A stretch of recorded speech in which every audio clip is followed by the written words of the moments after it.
Hello students, मैं Kamini Raria, assistant professor government law college Ajmer से। आज फिर मैं आपको एलएलबी फर्स्ट ईयर के paper number 10 alternative dispute resolution के बारे में बताऊंगी। जैसे कि हम पिछली क्लास से देख रहे हैं, इस पेपर का पार्ट 1 आर्बिट्रेशन हम पढ़ रहे हैं, जिसमें हम आर्बिट्रेशन कंसिलेशन एक्ट 1996 देख रहे हैं, मध्यस्थ एवं सुलह अधिनियम। पिछली क्लास में हमने चैप्टर 8 तक इसका पढ़ा था और चैप्टर 8 में हमने आर्बिट्रेशन के बारे में कि क्या होता है, कैसे काम करता है, आर्बिट्रेटर कौन होंगे, मध्यस्थ कौन होंगे, उनकी नियुक्ति कैसे होगी, प्रक्रिया कैसे होगी, मध्यस्थों द्वारा पक्षकारों के विवादों को किस प्रकार से सुना जाएगा, पक्षकारों के बीच में करार किस प्रकार से होगा, कब वो वैध होगा, कब अपने विवादों को निपटाने के लिए प्रोसीजर शुरू किया जाएगा। ये सब हमने देखा। हमने पिछली क्लास में देखा था कि सेक्शन 34 में जब मध्यस्थ द्वारा दिए गए पंचाट को अपास्त किया जाता है तो आगे क्या प्रोसीजर होगा। लेकिन अगर सेक्शन 34 में मध्यस्थ द्वारा दिए गए पंचाट को किसी भी तरीके से पक्षकारों द्वारा निरस्त कराने की कोई भी आवेदन नहीं किया होता है तो सेक्शन 35 और 36 पे उनका इन्फोर्समेंट कैसे होगा, प्रवर्तन कैसे होगा, वो हमने देखा। आज की क्लास में हम चैप्टर 9 पढ़ेंगे अपील के बारे में, कि जब यहाँ पर हम ये पढ़ रहे हैं कि मध्यस्थ द्वारा दिए गए पंचाट को सेटिसाइड कराया जाएगा, अपास्त कराया जाएगा, उसकी कहीं अपील नहीं होगी, तो फिर चैप्टर 8 में अपील्स फिर कौन से आदेश हैं जब की जाएगी। तो यहाँ पे सेक्शन 37 में अपीलेबल ऑर्डर्स के बारे में बात की गई है। अपीलीय आदेश कौन कौन से होंगे उनके बारे में। तो सेक्शन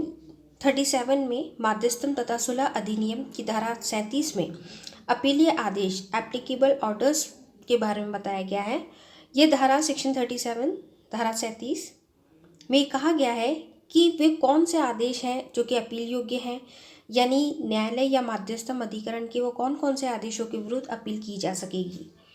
तो यहाँ पर सेक्शन 37 ये कह रहे हैं कि न्यायालय के आदेश के विरुद्ध अपील के बारे में प्रावधान किया गया है, जिसमें कि न्यायालय के कुछ ऐसे आदेश हैं जिनके विरुद्ध अपील की जाएगी। अर्थात यहाँ सेक्शन 37 ये कहना चाह रहा है कि न्यायालय के आदेशों के विरुद्ध अपील के बारे में, मध्यस्थ द्वारा दिए गए पंचाट के बारे में नहीं, न्यायालय द्वारा दिए गए आदेश के बारे में। तो यहाँ वो कहते हैं न्यायालय के कुछ ऐसे आदेश हैं जिनके विरुद्ध अपील की जाएगी। तो जो हमने पिछली क्लास में सेक्शन 9 पढ़ा था, धारा 9 के अधीन किसी उपाय को मंजूर करने या मंजूर करने से इनकार करने वाले आदेश अगर न्यायालय ने दिए हैं तो उनके खिलाफ अपील की जाएगी। जो धारा 9 में हमने पढ़े थे कि कुछ ऐसे उपाय अगर करने हैं और अगर वो उपायों को मंजूर करवाने के लिए अगर कोई एप्लीकेशन दी जाती है, आवेदन किया जाता है पक्षकारों के द्वारा और उस आवेदनों को मंजूर करने से इनकार किया जाता है, तो फिर कब हम अपील कर सकेंगे। तो सेक्शन 9 के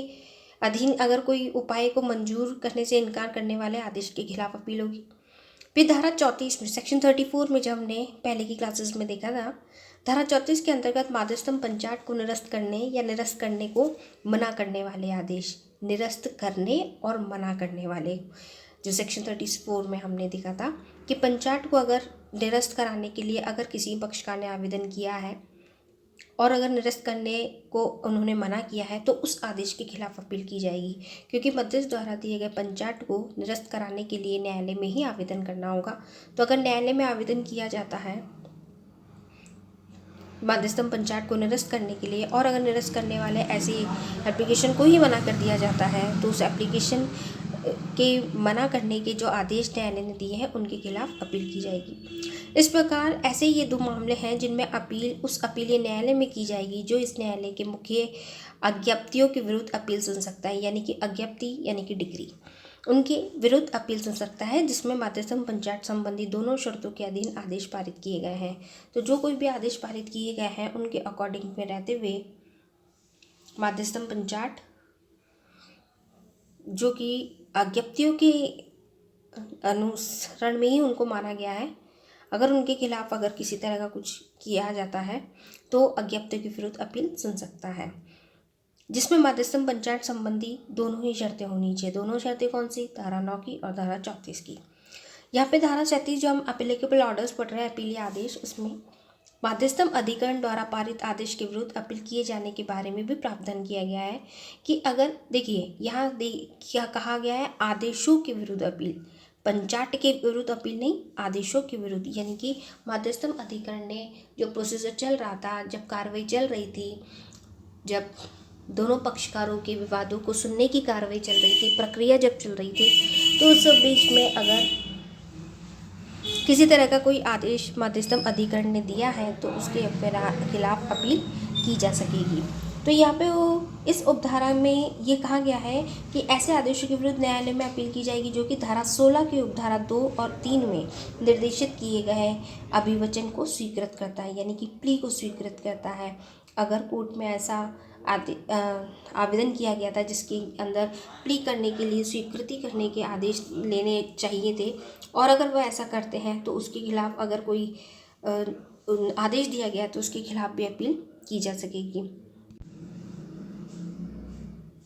फिर यहाँ पे धारा 17 के अधीन भी एक अंतरिम उपाय को स्वीकृत करने या स्वीकृत करने से इनकार करने पर भी अपील की जाएगी। तो यहाँ पे धारा 16 और 17 में ये बात कही गई है। धारा 16 जहाँ रेफरेंस निर्देशित किए जाने के अभिवचन को स्वीकृत करने के लिए, और धारा 17 में अंतरिम उपाय को स्वीकृत करने के लिए अगर इनकार किया जाता है तो उनके विरुद्ध न्यायालय में अपील की जाएगी। धारा 37 फिर ये भी कहती है कि इस धारा के अंतर्गत अपील में पारित आदेश से द्वितीय अपील पर प्रतिबंध लगा दिया गया है। द्वितीय अपील पर, यानी कि सेकेंडरी अपील इसमें नहीं होगी, सेकेंड अपील नहीं होगी। सेक्शन 37 कहता है इसमें एक ही अपील होगी, परंतु उसमें आगे ये भी कहा गया है, स्पष्ट किया गया है जिससे उच्चतम न्यायालय में, यानी कि सुप्रीम कोर्ट में अपील करने का अधिकार किसी भी प्रकार से प्रभावित या संभव नहीं होगा, क्योंकि हम ये जानते हैं कि द्वितीय अपील सुप्रीम कोर्ट में ही होती है। तो यहाँ पर ये कहा गया है कि अगर इस एक्ट में मध्यस्थम सुलह अधिनियम में धारा 37 के अंतर्गत अपीलीय आदेशों के लिए, एप्लीकेबल ऑर्डर्स के लिए, अपीलीय आदेशों के लिए अगर कोई प्रोविज़न है उसके अकॉर्डिंग अगर काम कर रहे हैं, और अगर इसमें द्वितीय अपील का कोई प्रावधान नहीं किया गया तो इसका मतलब ये नहीं है कि किसी व्यक्ति के द्वितीय अपील करने के अधिकार ही खत्म हो गए हैं। तो इसमें अधिकार खत्म नहीं होंगे, मतलब ये भारत के संविधान के अंतर्गत उच्चतम न्यायालय को द्वितीय अपील की जा सकती है, यानी कि सेकेंडरी अपील सुप्रीम कोर्ट में की जाएगी, ये तो तय बात है। लेकिन सेक्शन 37 जो यहाँ कह रहा है कि इन आदेशों के खिलाफ अगर आप सेकेंडरी अपील करते हो तो उस पर प्रतिबंध लगाया गया, सेकेंडरी अपील नहीं होगी। लेकिन इसका मतलब ये भी नहीं है कि जो संविधान ने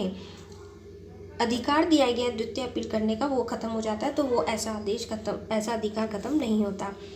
यहाँ पे आपको एक इलाहाबाद उच्च न्यायालय के बारे में बताऊँ। इलाहाबाद हाईकोर्ट ने भी अपने एक केस में निर्णय दिया था कि भारत के संविधान द्वारा उच्चतम न्यायालय को दिया गया क्षेत्राधिकार मध्यस्थम तथा सुलह अधिनियम द्वारा वापस नहीं लिया जा सकता। यानी कि ये जो एक्ट हम पढ़ रहे हैं मध्यस्थम सुलह अधिनियम, इसमें मध्यस्थ की कार्रवाई, उनके आदेश, पंचाट, अपास्त करना, इन सब प्रोसीजरों के बारे में हम बात कर रहे हैं, इन सब प्रोसीजरों के बारे में हम देख रहे हैं। लेकिन इसका मतलब ये नहीं है कि जो उच्चतम न्यायालय को दिया गया क्षेत्राधिकार है, जो सुप्रीम कोर्ट को दिया गया जो उसका जुडिक्शन है, वो मध्यस्थम तथा सुलह अधिनियम द्वारा लिया जाए, तो ऐसा वापस नहीं लिया जा सकता। फिर ये है कि इस धारा में अपीलीय आदेश के विरुद्ध अपील करने की समयावधि का उल्लेख नहीं किया गया है। ऐसी अपील के लिए कोई पर्टिकुलर समय नहीं है, क्योंकि इसमें पहले ही क्लियर है, क्योंकि तीव्र गति वाली प्रक्रिया है, कम खर्चीली प्रक्रिया है, तो इसमें तुरंत से जल्दी स्टेप बाई स्टेप, चरण बर चरण से जल्दी मुकदमों का निस्तारण होता है। तो इसके अंदर कोई पर्टिकुलर टाइम नहीं दे रखा है कि अगर मध्यस्थम सुलह अधिनियम के अनुसार मध्यस्थ द्वारा जो कोई भी कार्रवाई की जाती है, उस कार्रवाई को करने के एवज में, उस कार्रवाई को करने के चरण में अगर कोई आदेश दिया जाता है तो उसके खिलाफ वो तुरंत से न्यायालय में जाकर अपील कर सकते हैं मध्यस्थम सुलह अधिनियम के तहत, पंचाट के विरुद्ध नहीं। तो जब वो चरण चल रहा होगा, जब मध्यस्थ द्वारा कार्रवाई चल रही होगी, मध्यस्थ ने जो कोई भी आदेश दिया होगा उस आदेश के विरुद्ध अपील की जाएगी, तो वो उसी के बीच में की जाएगी, क्योंकि वो आदेश है, पंचाट नहीं है। जब आदेश दे रहा है कोई मध्यस्थ या मध्यस्थम अधिकरण, कोई ट्राइब्यूनल अगर दे रही है, तो उसी के बीच में कोई आदेश दिया गया है, तो वो यहाँ पे सेक्शन 37 में अपेलेबल ऑर्डर्स के तहत, अपीलीय आदेश के तहत जाकर वो उसकी अपील कर सकता है। क्योंकि जैसे ही वो प्रोसीजर आगे बढ़ेगा, मध्यस्थ द्वारा दोनों पक्षकारों की बातों को सुनकर, दोनों के विवादों के तथ्यों को सुनकर, जानकर, डॉक्यूमेंट्स लेके पंचाट देगा। तो पंचाट वो तभी देगा जब पहले उसके ऑर्डर्स, जो पहले जो आदेश दिए रखे हैं वो पूरे होंगे। तो अगर ऐसे आदेशों को पक्षकार नहीं मानते, उनके खिलाफ अपील करना चाहते, तो धारा 37 में वो अपील करेंगे। इसलिए इसकी कोई पर्टिकुलर टाइमिंग नहीं है, कोई निश्चित समावधि नहीं है। तो यहाँ पे आज हमने देखा, यहाँ पे चैप्टर 9 में अपीलेबल आदेश के बारे में, अपीलेबल ऑर्डर्स के बारे में कि कब कब इनकी अपील की जाएगी। तो यहाँ पे